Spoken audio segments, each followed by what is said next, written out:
Ayat recited tonight. The first ayah was ألم تر أن الله أنزل من السماء ماء فتصبح الأرض مخضرة إن الله لطيف خبير. Do you not see that Allah subhanahu wa ta'ala brought down water from the sky which made the land green? فتصبح الأرض مخضرة. And subhanAllah, you can see this very clearly here in this part of the country, because now you can see nothing, no life on earth. And then if you compare this image with the image that we see in the summer, everything is really green. So this is the word فَتُصْبِحُ الْأَرْضُ مُخْضَرَّةً. You wake up and you find it green. This is فَتُصْبِح. So it changes. إِنَّ اللَّهَ لَطِيفٌ خَبِيرٌ. Also Allah says أَلَمْ تَرَ أَنَّ اللَّهَ سَخَّرَ لَكُم مَا فِي الْأَرْضِ وَالْفُلْكَ تَجْرِي فِي الْبَحْرِ بِأَمْرِهِ وَيُمْسِكُ السَّمَاءَ أَنْ تَقَعَ عَلَى الْأَرْضِ إِلَّا بِإِذْنِهِ. Did you not see that Allah has made submissive to you everything on earth, and He has made the ships for you that float on the sea by His command, بِأَمْرِهِ, and He holds the sky from falling upon the earth. In the sky with all that it contains, the planets and the meteors and all the things that float up there in the sky, Allah subhanahu wa ta'ala is preventing them from falling on this earth, right? And it is amazing because this earth is surrounded by so much danger, right? If you just read about what's happening above us, above the sky, it's amazing because so many dangers out there, meteors flying right and left. And some of them, if they hit the earth, the whole life would vanish, right? Some of them, if they do hit the earth, some of them are bigger than the earth. But even smaller ones, small meteors can destroy a huge part of this land. And also it indicates that everything on this earth is halal for the human being, except the exceptions that Allah subhanahu wa ta'ala has made in the Quran or through the Sunnah. So if you're about to use something, or you're about to eat something or drink something, someone says, no, this is haram, you have to ask him, where's your evidence, where's your belief? If you say it is halal, you don't need evidence. Unless, I'm surprised that if you say it's halal, the origin of everything, it is halal. Like the baseline is that everything is halal except the things that were mentioned. So if you say, oh, this is halal, for instance, it's halal for me to use this wood, it's halal for me to use this rock, it's halal for me to drink this. As long as there's nothing in the Quran and Sunnah to say it's haram, I'm right. That's one thing. Also, لِكُلِّ أُمَّةٍ جَعَلْنَا مَنْسَكًا هُمْ نَاسِكُوهُ, meaning that Allah has made for each nation, each ummah, منسك, نسك, الأمر الذي يعتاده الإنسان ويفعله مرارا. This is the meaning of nusuk, whatever you do repeatedly. And this is why the Hajj is called what? Manasik al-Hajj. Because people do it repeatedly. Every year it's the same thing. Okay? Even the Salah is considered as mansak. The Zabiha every year is a mansak, nusuk as well, because it is repeated every year. Even the Eid is called Eid because it comes every year. So Allah says that for every nation I have made a mansak. And a special act of worship. This could be understood two ways. Could be understood that for every prophet that Allah sent to a nation, they had their different ways to worship Allah subhanahu wa ta'ala. The essence is to worship Allah, right? But how to worship Allah and what they're doing, the way they pray, if they have a certain hajj or something, that is according to every nation, that may differ. But the essence is obedience to Allah and worshipping Allah and not associating any partners with Allah subhanahu wa ta'ala. That is the essence. All the other meaning of this is that جعلنا هنا خبر جعل قدري وليس شرعي. That Allah by His decree, He has decreed that people differ, and every group of people choose a certain way in life and a certain way of worship, whether that is a right way or a wrong way.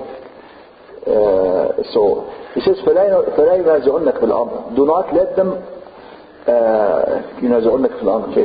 do not let them or pull you away from your way. I mean, because our way in worshiping Allah subhanahu wa ta'ala, that was prescribed for us through the Prophet Muhammad sallallahu alaihi wasallam.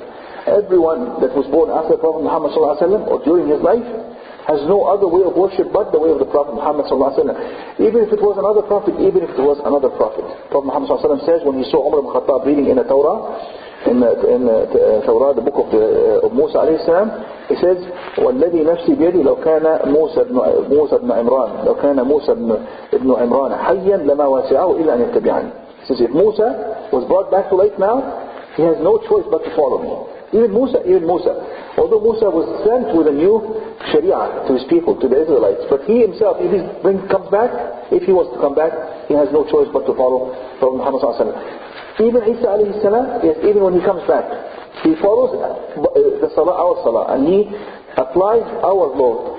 Not only that, he stands in prayer behind one of the imams from this ummah, and he is a prophet, subhanallah, and he says, he advances another Muslim to pray as an imam. So, the meaning is that don't let them argue with you about the way you worship Allah subhanahu wa ta'ala. This is your way, this is prescribed for you. فَلَا يُنَازِعُنَّكَ فِي الْأَمْرِ. Continue on your way and don't pay attention to what they're saying. Oh, you're doing this, you should do this. Why don't you do this? No. Whether that way they're following is prescribed by Allah subhanahu wa ta'ala to a previous nation, or it is a way that they invented. لِكُلِّ أُمَّةٍ جَعَلْنَا مَنْسَكًا. Whether this is a true mansak or a mansak that they have invented, we don't care.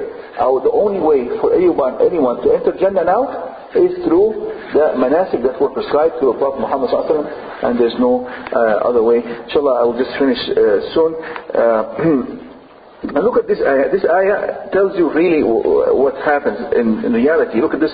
وَإِذَا تُتْلَى عَلَيْهِمْ آيَاتُنَا بَيِّنَاتٍ تَعْرِفُ فِي وُجُوهِ الَّذِينَ كَفَرُوا الْمُنكَرَ. When you recite the Quran on the kuffar, they don't like it. He says you can see it in their face. تَعْرِفُ فِي وُجُوهِ الَّذِينَ كَفَرُوا الْمُنكَرَ. Not only that, subhanallah, we even as Muslims, when someone reminds us of something we're doing wrong, and every one of us, he comes and tells you, oh, Allah says so and so, and you are a Muslim and you believe in the Quran and the Sunnah, you start looking, not unhappy, you're not really liking what he's saying, right? Subhanallah. تعرف في وجوه الذين كفروا المنكر. Look at this. يكادون يسطون بالذين يتلون عليهم آياتنا. They almost want to beat you. When you're telling them the truth, they want to hit you. يكادون يسطون, if they could, they would just hit you. يكادون يسطون بالذين يتلون عليهم آياتنا. قل أفأنبئكم بشر من ذلكم. He said, should I tell you something that's worse than that? And not. The hellfire is worse than that. So don't let these feelings that come to you, oh, why is he telling me, he thinks he's better than me? Don't let these feelings bother you too much or keep you away from doing the right thing. If someone tells you what is right, it is right. And take it easy. Because there's something worse than this if you become stubborn. النار وعدها الله الذين كفروا وبئس المصير. What is if you don't listen and you just keep on stubborn, no, I'm not going to listen to this guy. Then Allah says, I can tell you something that is worse than this, النار. The hellfire is worse than this. And it is also worse than the beating and the punishment that the kuffar can inflict on the believers who tell them the truth. The last ayah I wanted to mention here is the ayah of يا أيها الناس ضرب مثل فاستمعوا له إن الذين تدعون من دون الله لن يخلقوا ذبابا ولو اجتمعوا له. Subhanallah. Allah says, O people, everyone, I am going to give you an example or tell you something. So listen to it. فاستمعوا له. Those that you worship and you call other than Allah subhanahu wa ta'ala, call upon other than Allah subhanahu wa ta'ala for help or for whatever, it says they will never create even a fly. They will not even create a fly. They will not even create a fly. This of course was mentioned 1500 years ago. They can advance whatever they want to advance. They can go to the moon, go to Mars, go everywhere, but they can't create a fly on earth. Subhanallah. They cannot create life. وَيَسْأَلُونَكَ عَنِ الرُّوحِ قُلِ الرُّوحُ مِنْ أَمْرِ رَبِّي وَمَا أُوتِيتُم مِنْ عِلْمٍ إِلَّا قَلِيلًا. Yes, they ask about life or ruh, the soul. Everything has a soul, right? Even the fly has its own life in its own way. So this kind of life to be put on into something, they ask you about a ruh, the soul or life. قُلِ الرُّوحُ مِنْ أَمْرِ رَبِّي. Tell them this affair only belongs to Allah subhanahu wa ta'ala. This affair is only controlled by Allah, meaning life or ruh or soul. وَمَا أُوتِيتُم مِنْ عِلْمٍ إِلَّا قَلِيلًا. And the knowledge you have been given is very little. Same here. He says they can advance whatever they can advance, but they will not be able to create even a single fly. Not even less than that, not even less than that. And don't be fooled by this, what we call it, istinsakh, in English, istinsakh, what is you know when they cloning. Don't be fooled by cloning. What are they using for cloning? Did they bring some dirt and mix it with some water and bring out an animal? They didn't do that. They brought a live khaliya, a live cell, which is the creation of Allah, with its genes that Allah subhanahu wa ta'ala, the program is already there. The life is already there. So because some people think the cloning, they go boom, and some animal comes out or something. This is not true.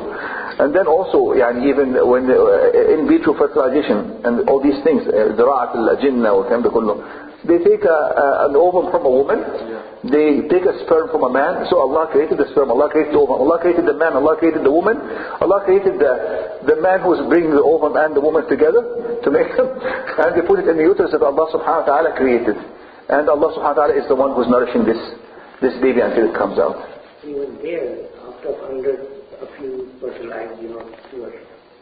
Exactly, yes. They have to, there's multiple trials for that. So inshallah, and not only I said, even if a fly takes something away from them, وَإِنْ يَسْلُبْهُمُ الذُّبَابُ شَيْئًا لَا يَسْتَنْقِذُهُ مِنْهُ, they can't get it from the fly. I have never heard that someone took something back from the fly. Have you ever heard that? The fly can take whatever it wants. Has anyone ever in history been documented that he took something back from the fly?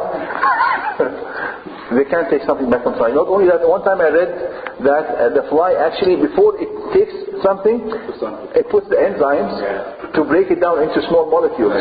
So it digests it before it actually sucks it. The fly doesn't have a mouth, it has this sucking tube. What do you call that?